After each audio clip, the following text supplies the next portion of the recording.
bora lá então, Isabela Boscov comenta sobre Pobres Criaturas e eu comento sobre Pobres Criaturas junto com vocês.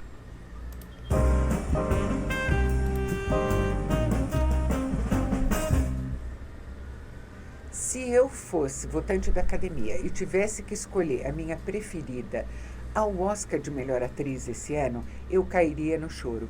Porque em pelo menos 3 casos é impossível não cometer uma injustiça. No caso da Sandra Hüller, de Anatomia de uma Queda, da Lily Gladstone, de Assassinos da Lua das Flores, braba também, brabíssima, e da Emma Stone, em Pobres favorita, Criaturas, melhor que de todas, acaba de estrear não tem nos jeito. cinemas. A Emma Stone estraçalha, detona e nocauteia no papel da Bella Baxter. Ela destrói. Cara, assim, é uma coisa surreal a atuação da Emma Stone em Pobres Criaturas. Porque, tipo assim, eu já falei algumas vezes aqui sobre essa questão de como eu gosto de enxergar a atuação. Porque eu gosto de sentir que aquela pessoa existe de fato. E eu gosto de sentir que aquela atuação está sendo fácil para quem está fazendo aquele papel. E a Emma Stone faz parecer fácil a Bella Baxter. Parecia natural. Parecia uma pessoa que existe, aquela loucura ali. Então, tipo assim, é muito surreal você ver aquilo. Porque, tipo, é muito bem feito, é muito bem colocado, é muito bem... É tudo num tom muito bonito, muito bem feito, sabe? Então, assim, a atuação da Emma Stone em Pobres Criaturas é uma coisa absurda. Se essa mulher não ganhar o Oscar, eu sou um Fusca azul. Se a Emma Stone não ganhar o Oscar por Pobres Criaturas, eu sou um Fusca azul. É bizarro, assim, é algo surreal de foda. Trazida de volta à vida na Inglaterra vitoriana por um anatomista dado a experimentos muito estranhos e que é interpretado pelo William Dafoe com uma maquiagem grotesca. É claro que a gente tem aqui uma referência a Frankenstein, mas a Bella é um Frankenstein muito diferente. O corpo dela está perfeito, ela foi resgatada do rio no qual ela se jogou para se matar logo depois da morte dela. A diferença está no cérebro dela, porque a Bella estava morta, mas ela estava grávida e o feto dela resistiu à morte dela. De forma que esse anatomista, o Dr. Godwin Baxter, faz ali um aproveitamento de recursos. Então, imagine o seguinte, imagine que uma pessoa nasça no corpo de uma mulher adulta, ou seja, com uma aparência e uma biologia já maduras, mas sem nenhuma história, sem nenhum dos traços da pressão civilizatória que molda a gente ao longo dos anos e das décadas. O diretor Yorgos Lanthimos... Isso é muito interessante e a forma como o filme aborda essa questão é muito interessante porque você vê a personagem da Bella Baxter descobrindo o mundo. Você vê ela entendendo os principais fatores do mundo e o que faz o mundo ser o que é e o que faz a gente ser o que é. E eu acho isso o mais foda do filme, porque é a descoberta de uma personagem completamente crua no corpo de uma mulher que já tem seus anos de vida. E eu acho que a grande sacada do filme é isso, assim, é essa questão de como você descobre o mundo, ou como você vai descobrindo o mundo e a beleza dele e as suas questões mais negativas também, porque o filme ele aborda isso de uma forma até um pouco superficial, mas eu entendo que pode ter sido uma escolha do diretor mostrar mais a beleza do mundo do que as dores do mundo. Tem até uma passagem ali onde eles estão no navio que foca muito, muito nessa questão mais filosófica das dores do mundo, né, de uma maneira geral, e ele traz isso pra gente. De certo modo, ele traz isso pros espectadores e ele faz a gente ter esse questionamento de fato o mundo é um lugar belo ou é um lugar duro, é um lugar complicado de se viver. Então, eu acho que a forma como ele traz esse questionamento pra gente, pra mim é linda, assim, tipo, de uma maneira tão...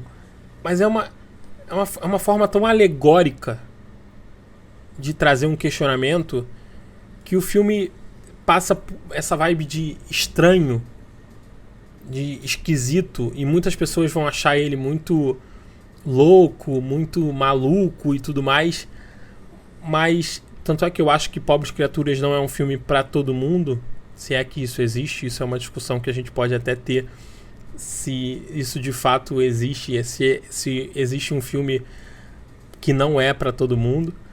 Mas eu acho que Pobres Criaturas ele levanta questionamentos tão interessantes que isso acaba fazendo com que a gente saia da sessão se questionando com relação a nossas escolhas e aos nossos pensamentos enquanto pessoa e enquanto sociedade.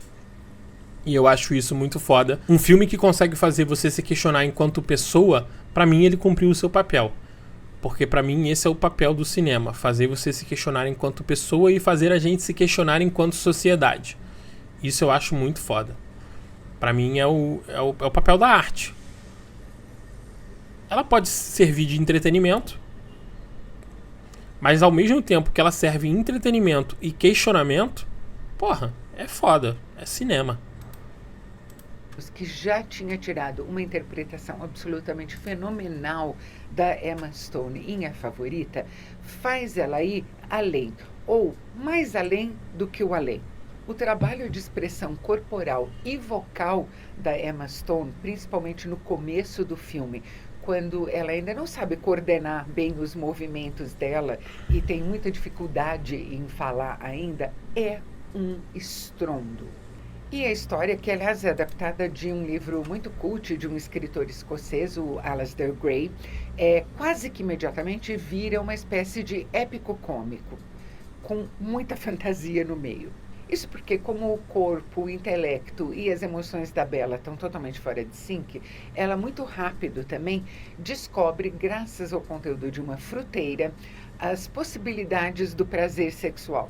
E essa é a janela que vai se abrir para ela, para um desejo de aventura e de conhecer o mundo, de explorar tudo que o mundo tem a oferecer. Uma janela, mas não uma porta. Porque a Bella, obviamente, chama muito a atenção. É engraçado que muitas pessoas falaram da questão da descoberta sexual da Bella. E eu acho que é um ponto importante do filme, porque o Yorgos ele foca bastante nessa questão da descoberta sexual dela enquanto mulher e tudo mais. Isso é algo que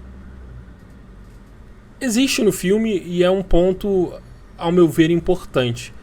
Mas na minha percepção do filme, na minha conexão com o filme, eu senti de certa forma que isso não é o principal fator do filme. Isso não é a principal força do filme, a descoberta sexual. Eu acho que tá muito mais, e eu acho que aí entra uma questão de que o sexo, ele é para nós algo que faz parte da nossa natureza humana, nós como animais, ele faz parte da nossa natureza humana enquanto animais. Eu acho que ele faz parte da descoberta enquanto ser humano, mas eu acho que o filme vai além da questão do sexo. E muitas pessoas podem botar o filme apenas nesse patamar de falar de descoberta sexual, porque em algum momento ele foca nisso, né? Mas eu acho que o filme vai muito além disso. Não que isso não seja importante, mas de certo modo, isso pra mim é um subtexto ali.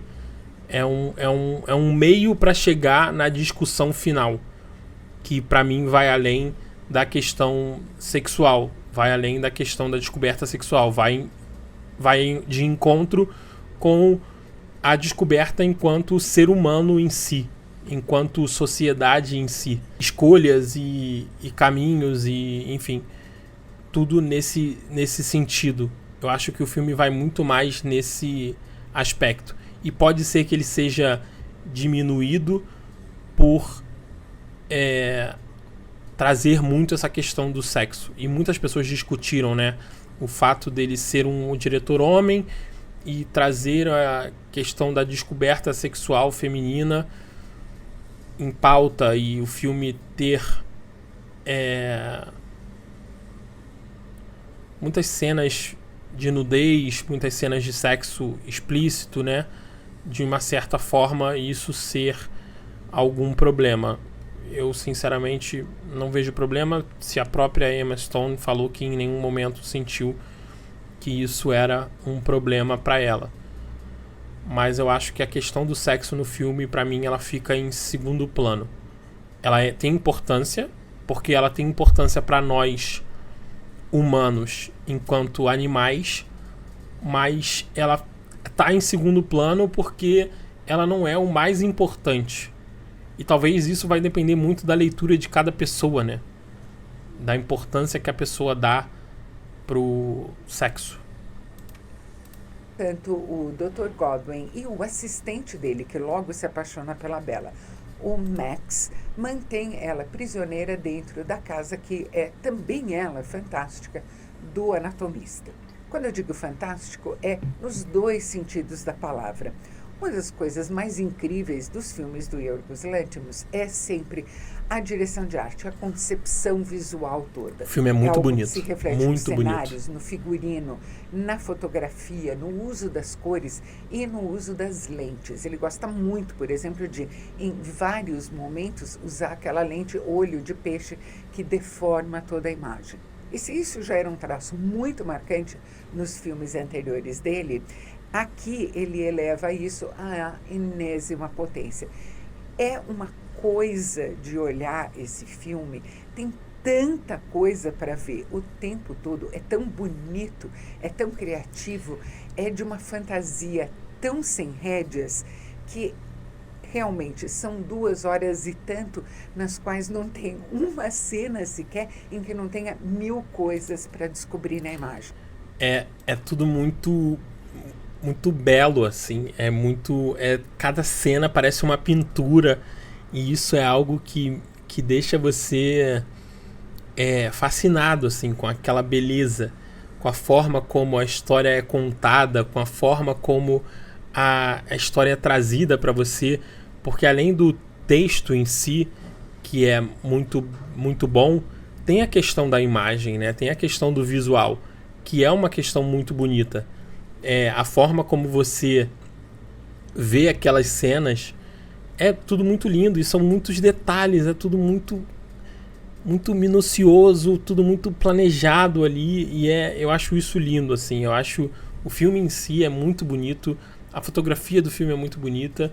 O filme ganhou agora, né, o BAFTA de melhor figurino e maquiagem, se eu não me engano, e eu acho que vem forte pro Oscar aí nesses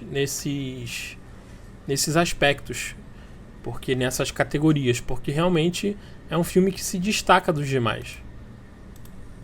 E isso acontece principalmente porque a Bella acha uma maneira de contornar o estado de cativeiro em que ela é mantida. Ela está prometida em casamento para o Max e acha que ele pode vir a ser mesmo um excelente companheiro na vida dela, mas antes disso ela quer, por exemplo, sair pelo mundo na companhia de um canalha, cafajeste, interpretado pelo Mark Ruffalo. O que esse sujeito tem de tão especial, ele pula furiosamente. Vocês vão entender o que isso quer dizer quando vocês assistirem o filme. Como a Bella não tem um vocabulário específico para o sexo, ela usa frases que são circuitos para descrever as coisas. Na companhia desse cafajeste, ela vai conhecer uma Lisboa retrofuturista de cair o queixo de tão bem bolada, vai se encantar com os pastéis de nata. Lógico, a Bella é uma pessoa sensata e de bom gosto e inteligente. Vai descobrir que uma parte do mundo vive no horror da miséria numa passagem por Alexandria e, finalmente, vai ter que cair na vida em Paris. Esse sujeito que se diz tão liberal na moral sexual dele, na verdade, quando ele fala isso, ele está falando só no que toca a ele. Quanto mais a Bella adquire independência e sai da esfera de influência dele, mais ele quer controlar ela. E mais ele se desespera achando que aquilo é amor e mais tenta chantageá-la. Só que chantagem emocional é uma coisa que só funciona quando ela trabalha o sentimento de culpa da pessoa que está sendo chantageada. E a Bella não conhece o sentimento de culpa. Pobres Criaturas é excêntrico, bizarro, gonzo, extremamente divertido, às vezes muito triste e, no geral, muito perturbador. Na maneira como nessa trajetória incrível da Bella Baxter, ele vai dissecando tudo aquilo que significa ser uma pessoa, ser dono de si mesmo ou dona de si mesma. O que é muito interessante é que a jornada da Bella é uma jornada essencialmente vitoriana. A era vitoriana é a era dos exploradores de outros continentes, do desconhecido, de lugares intocados. E é isso que a Bella está fazendo. E eu acho que essa questão, eu nem tinha pensado nisso, da questão das descobertas e da era em que o filme se passa, né? Traz muito a questão da descoberta da Bella enquanto ser humano, enquanto pessoa, e a forma como ela se descobre e se aventura pelo mundo em busca de descobertas, em busca de conhecimento, em busca de se conhecer e se entender enquanto pessoa, enquanto ser humano, enquanto pessoa com dores e vontades e desejos. E isso é muito bonito, porque é uma coisa muito pura. É uma personagem muito pura. Então você meio que tá à frente dela. E isso é muito foda no filme, porque assim, ela é uma personagem muito pura. Ela é uma personagem que não entende o funcionamento do mundo, não entende o funcionamento da sociedade, não entende o funcionamento dela enquanto pessoa. Mas você, pessoa, que já entende o mundo, já entende a sociedade, já entende você enquanto pessoa, ou estar a caminho de se entender enquanto pessoa, você já sabe, ou você já imagina todas as questões que ela vai passar. Então a graça do Pobres Criaturas, a graça do filme, a graça de você viver aquela aventura da Bella, é você ver os momentos em que ela vai se deparar com as dúvidas, com as incertezas, com as questões que você já provavelmente se deparou enquanto ser humano. Então, tipo, a graça não tá em você sentir, viver aquilo que ela tá vivendo, ou você se conectar com a dor dela enquanto pessoa, enquanto ela vivendo aquilo, porque o seu momento de vida é completamente diferente do momento da Bella, porque você já viveu aquilo, você já entendeu aquilo. Então isso pra mim é muito interessante, porque você tá vendo uma personagem descobrir um mundo esse que você já descobriu. O que você tá descobrindo. E ele te faz pensar nesse sentido de tipo, eu estou enquanto pessoa entendendo esse mundo que a Bella enxerga.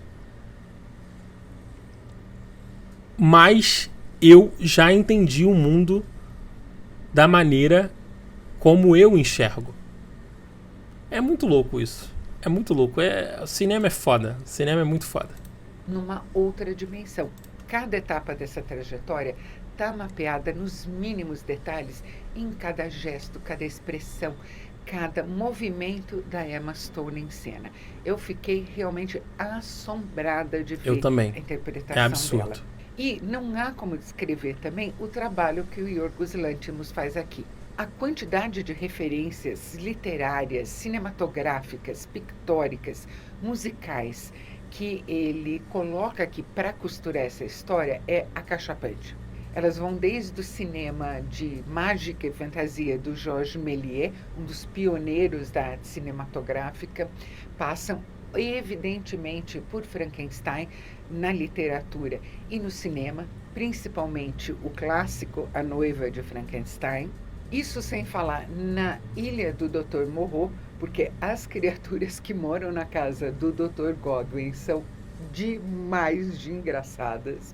E ele combina um sem número de influências arquitetônicas e estéticas. Ele se apropria de coisas do steampunk, da pintura do movimento pré-rafaelita da Inglaterra vitoriana e até de pintores medievais como o Hieronymus Bosch. E, no entanto, essa multidão de vozes que está ali para compor a trajetória da Bella Baxter nunca vira uma cacofonia.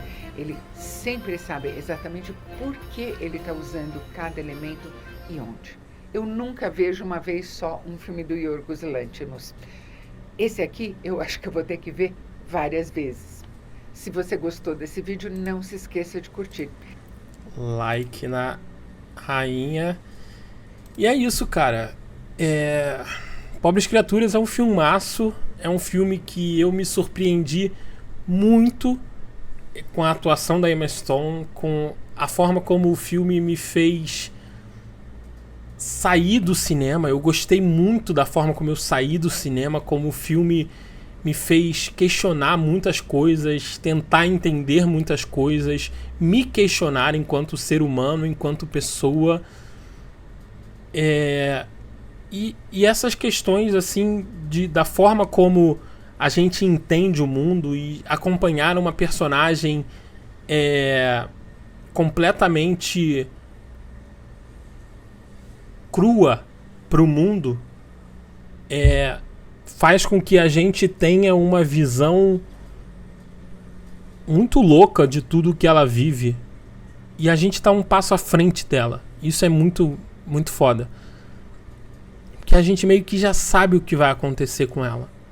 A gente meio que já sabe de que forma que ela vai reagir a determinada situação, ou como uma pessoa normal reagiria. Mas se é que a Bella Baxter é normal, se é que existe pessoa normal, é muito foda. Pobres Criaturas é muito foda. Ganhou meu coração. Eu adorei o filme. E foi isso. É isso que eu pensei do filme. Espero que vocês tenham gostado dessa análise. Não esquece de comentar o que você achou de Pobres Criaturas. E não esquece de deixar o like no vídeo. É isso. Muito obrigado.